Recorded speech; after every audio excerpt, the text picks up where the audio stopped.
Dans cette vidéo, je vais te donner des conseils concrets sur 3 gros sujets qui vont fortement impacter ton organisation de mariage pour faire en sorte que tout se passe au mieux, que tu puisses profiter de ton mariage à 100% et surtout que tu ne deviennes pas folle en l'organisant. Le premier sujet, ça va être comment créer une bonne ambiance le jour J. Le deuxième sujet sera comment gérer la peur, le stress que ça passe trop vite. Et donc pour ça, on va vraiment se baser sur la coordination du jour J. Je vais te donner tous les horaires, les détails que tu dois savoir pour organiser ta journée. Et le troisième point, comment gérer son stress et faire des choix. Parce que faire des choix, ça devient très compliqué au fur et à mesure que tu avances dans ton organisation de mariage parce que tu as de plus en plus de choses à gérer et donc de plus en plus de choix à faire. Ce que tu vas retrouver dans cette vidéo, c'est concrètement toutes les choses qu'on ne t'a pas dites autour du mariage. L'objectif, c'est que tu aies l'impression que tu sois invité à ton propre mariage le jour J. On commence tout de suite avec le sujet numéro 1 qui est comment créer une bonne ambiance pour le jour J. Déjà pour commencer, j'aimerais bien déconstruire une croyance qu'on voit de plus en plus et qui est de plus en plus présente dans notre cerveau au fur et à mesure que l'organisation de notre mariage avance. À savoir que c'est une peur, donc c'est totalement infondé. Cette peur, cette croyance dit que l'organisation de ta journée, l'ambiance de ta journée va dépendre soit de la déco. Non mais si j'ai pas une super belle déco, ça va être fade, donc l'ambiance ça va ressentir un petit peu. Pas du tout, c'est faux. On va croire aussi que l'ambiance vient du lieu. Par exemple, si j'ai un château, c'est sûr que ça va être plus quali, ça va faire mieux, les invités se sentiront mieux, etc. Encore une fois, c'est totalement faux. Tu peux avoir une super belle ambiance dans une salle des fêtes, le tout sans que ça fasse kermesse. Et la pire croyance, c'est pour la fin, c'est l'ambiance, ça vient du budget. Forcément, avec un gros budget, je vais pouvoir faire plein de choses, donc ça va occuper les invités et il y aura une ambiance de dingue. Eh bien, laisse-moi te dire que tout ceci est faux. Oui, tu vas peut-être pouvoir ajouter de la surprise, de l'intérêt, mais pas de l'ambiance avec un budget. Ni un lieu, ni de la déco. Ok, alors ça vient de quoi une bonne ambiance ? Il faut savoir que l'ambiance vient de ce que les invités vont vivre, et pas de ce qu'ils voient, mais de ce qu'ils vivent véritablement. Donc tout sera basé sur l'expérience des invités. Et pour avoir une belle expérience, c'est là où on va venir travailler le rythme. Le rythme, c'est le bon moment pour discuter, le bon moment pour se lever, le bon moment pour faire la fête. Clairement, un mariage où on attend beaucoup, où les transitions sont longues, où les gens savent pas trop quoi faire, forcément l'ambiance retombe vite. Donc quand l'ambiance est mauvaise, même un mariage avec beaucoup de budget, avec un super beau lieu et avec de la belle déco, ça peut sembler plat. Donc pour créer un bon rythme dans ta journée, la première chose à faire déjà c'est de vous poser à deux. L'idée, si vous ne l'avez pas encore fait, c'est vraiment de vous demander ce que vous avez envie de vivre ce jour-là. Ce que vous aimeriez faire, organiser, vivre surtout. Quels sont les sentiments que vous voulez ressentir ? Là, je vous parle pas du tout du thème, de la déco, des couleurs, patati patata, non, je parle vraiment des sentiments, des ressentis que vous avez envie d'avoir. Une fois que vous avez ça, vous avez votre base. Et là, je vais vous donner des conseils très concrets pour comment créer une bonne ambiance le jour J. Déjà, le conseil numéro 1, c'est de penser l'ambiance comme une montée crescendo. Dis-toi qu'un mariage, ça fonctionne comme une courbe d'énergie. Si tout est plat, l'ambiance reste plat, mais rassure-toi, naturellement, un mariage, c'est déjà un peu pensé comme ça. Par exemple, au début, tu as l'accueil qui est un peu chaleureux, etc. Les gens vont discuter. Ensuite, tu auras la cérémonie. Ensuite, tu auras le vin d'honneur où les gens vont pouvoir à nouveau créer un peu plus de liens. Le repas, la soirée, etc. Je vais te donner un exemple concret pour que tu comprennes un peu la notion de rythme. Par exemple, dans ta cérémonie, admettons, tu fais une cérémonie laïque. La musique d'entrée, ça va être une musique très douce, romantique, calme, pour annoncer l'entrée des mariés, quelque chose de très émouvant en général. À la sortie des mariés, là, à ce moment-là, tu vas choisir une musique un peu plus punchy. Ça y est, c'est fait, c'est officiel, hop, maintenant on fait la fête. Donc là, t'as déjà ta montée crescendo. Je vais te donner une petite anecdote, un petit secret, qui est pourtant très bien gardé. Quand tu vas au cinéma, à la fin, la musique qui est choisie pour quand tu sors de la salle, elle est pensée par rapport à ce que le réalisateur veut que tu gardes de ce film-là. Si c'est une musique punchy, tu vas sortir avec plein de motivation en mode ouais, c'était un super film, c'était trop bien, etc.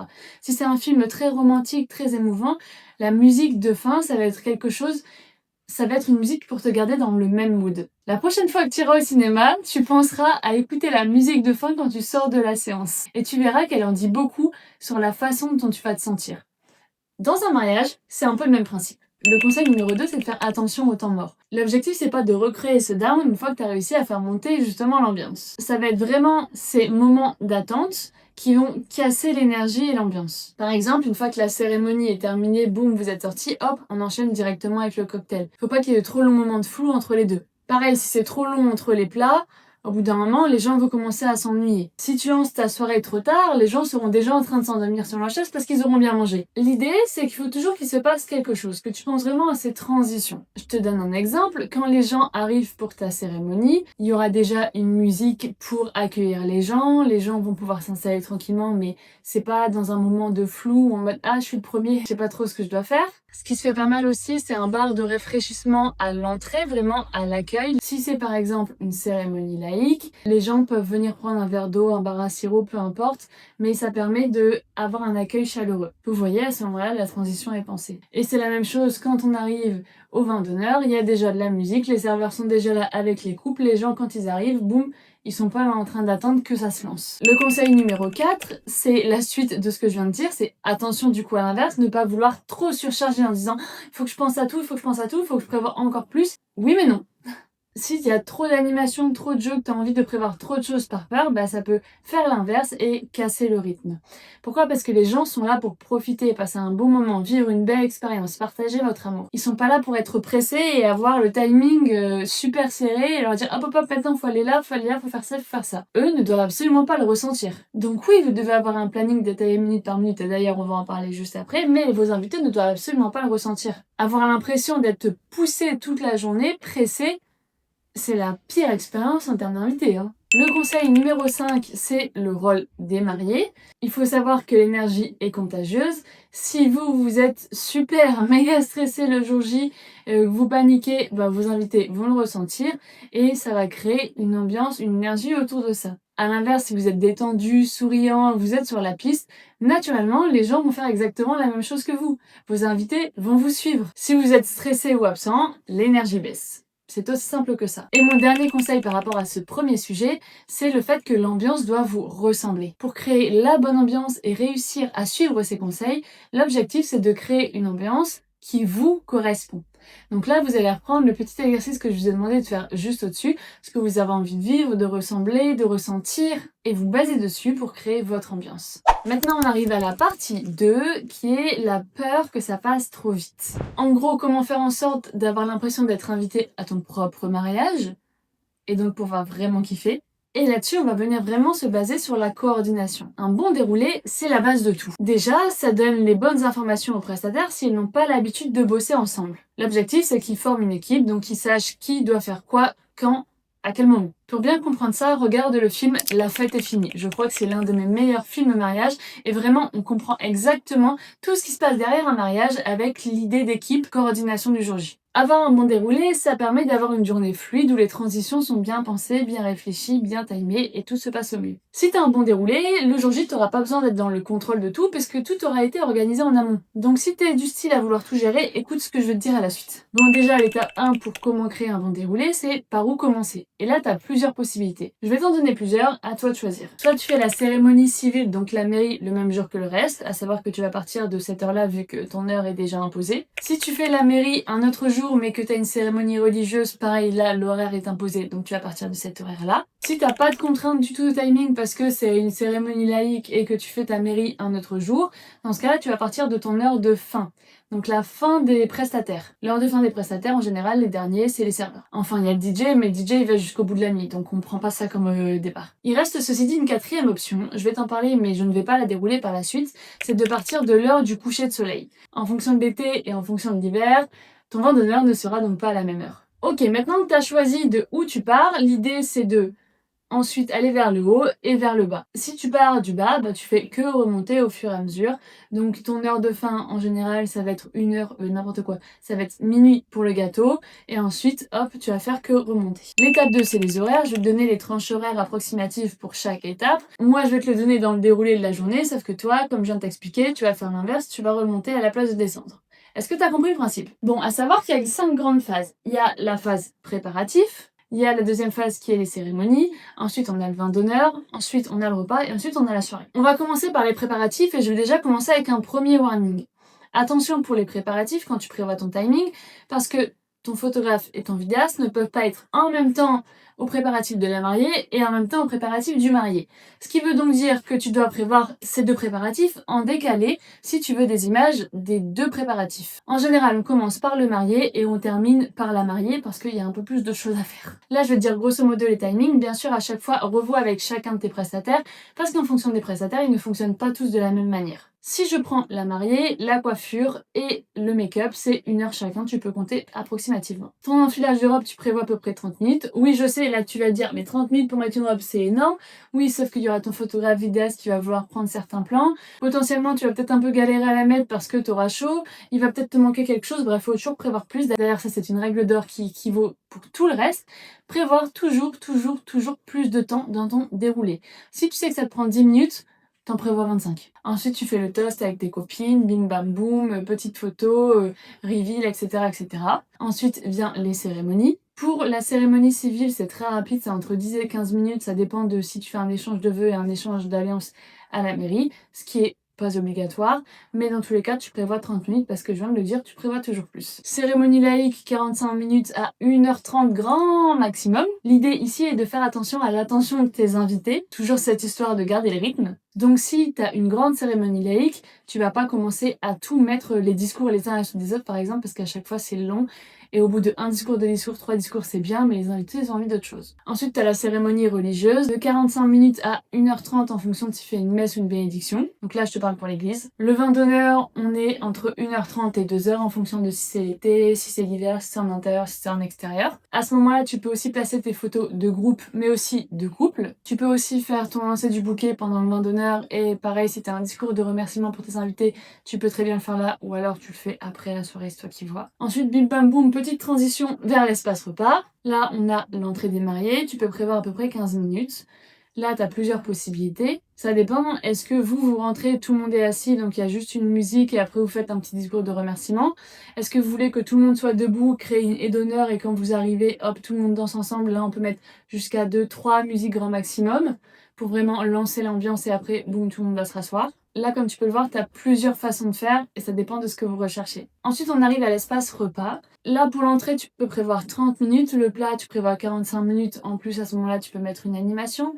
Après, tu as le fromage, environ 30 minutes. Et après, tu as le dessert, donc le gâteau, environ 30 minutes aussi. Et boum, on arrive au moment final qui est la soirée dansante. Je le redis, mais c'est important, vois toujours avec tes prestataires parce que chaque prestataire a des manières de faire différentes.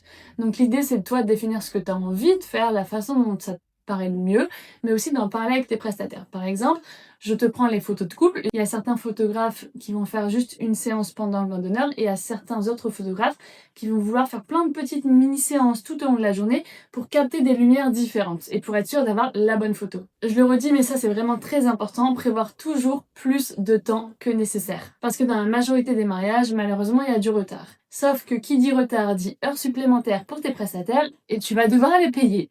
Et comment te dire que c'est pas le même prix, les heures supplémentaires? Tu risques d'avoir quelques surprises. D'ailleurs, ça faut quand même que tu te renseignes en amont, que tu le saches pour justement éviter cet effet de « Waouh, quoi ?» le jour J ou après. Bon, ensuite, avec tout ça, tu crées un énorme document que tu vas venir remettre à chaque prestataire. Attention, en fonction des prestataires, ils n'ont pas besoin du même niveau d'information. Et donc ça, faut vraiment que tu le prennes en compte. Bon, du coup, dedans, tu dois avoir grosso modo le déroulé minute par minute, les contacts de tous les prestataires, le plan du lieu, les entrées, les espaces où te garer, les espaces déco, etc. Bref, c'est un gros fichier de coordination de jour J que tu dois donner, que ce soit à tes prestataires, mais aussi aux personnes qui vont t'aider dans l'organisation du jour J. C'est-à-dire, soit tu as une coordinatrice, donc ça tu peux voir avec elle, bien entendu. Sinon, si c'est juste ton entourage, leur donner les informations de ce qu'ils doivent faire, où est-ce qu'ils doivent mettre telle déco, etc. Donc là, ça en sera encore plus poussé pour elle. On en arrive à la dernière étape de cette vidéo qui est comment gérer son stress et faire des choix. Ce que j'observe à chaque fois chez les personnes qui organisent leur mariage, c'est que c'est pas tant un problème d'organisation ou le fait qu'elles n'en sont pas capables, mais c'est souvent qu'il y a trop de choix, on reçoit trop d'avis, on a peur de se tromper, on a envie que tout soit parfait et finalement on prend toutes nos décisions dans le stress. Et ça, comment dire que c'est la pire chose à faire? Est-ce que tu te reconnais là-dedans? Dis-moi dans les commentaires d'ailleurs où est-ce que tu en es dans ton niveau de stress. En fait, je comprends pourquoi on stresse. Bien sûr, on veut que tout soit parfait.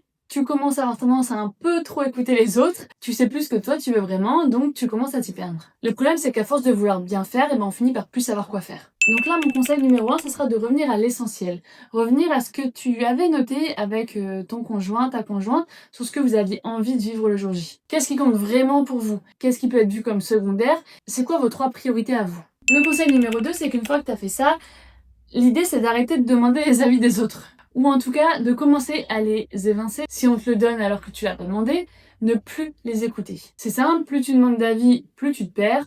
Moins tu demandes d'avis, plus tu avances vite. Donc on essaye de commencer à limiter Pinterest et tout le tralala une fois que tu sais plus ou moins ce que tu veux. Ça sert à rien de regarder encore des inspirations à ce niveau-là, ça va faire que te perdre. Évite de demander trop d'avis de la famille, des amis, etc. Une fois à nouveau que tu sais ce que tu veux, t'as plus besoin tant que ça d'avis. Et surtout, très important, arrête de te comparer. Chaque mariage est différent et ça veut pas dire que si toi t'as fait moins de choses, t'as moins de déco, t'as moins de ceci, ton mariage sera moins bien. Ça ne veut rien dire du tout. Au final, l'objectif de tout ça, c'est quoi? C'est pas juste d'organiser un mariage, c'est de pouvoir vivre ton mariage, de pouvoir être présente, de pouvoir en profiter vraiment. C'est ça qui est important. Et c'est ça qui va rester, dont tu vas te souvenir encore pendant des années. Pour aller plus loin encore dans tout ce que je viens de te dire, j'ai créé un outil totalement gratuit, le lien est dans la description. C'est un outil qui va t'aider à faire des choix qui sont plus alignés. L'idée, c'est seulement qu'avec quelques petits exercices que je te donne dans ce fichier, tu réussisses à coup sûr à prendre n'importe quelle décision pour ton mariage. C'est quand même une belle promesse. Donc en fait, ce que je te propose, c'est que tu as un petit kit de décision que tu peux télécharger gratuitement juste en dessous, qui va te permettre de faire du tri, de savoir prendre du recul, et surtout d'arrêter d'hésiter sur tout par rapport à ton mariage. C'est un outil qui peut vraiment te permettre de te débloquer sur pas mal de sujets, mais tu sais quoi, je te laisse tester par toi-même, tu verras, c'est assez magique. Le lien est en description, tu peux le récupérer directement. Sur ce, on est déjà à la fin de la vidéo, n'hésite pas à me dire dans les commentaires ce que t'en as pensé. Si t'as envie que j'aborde certains autres sujets dans d'autres vidéos, n'hésite pas non plus. Sur ce, je te fais des bisous et je te dis à très vite. Please don't make me think of it like you can't.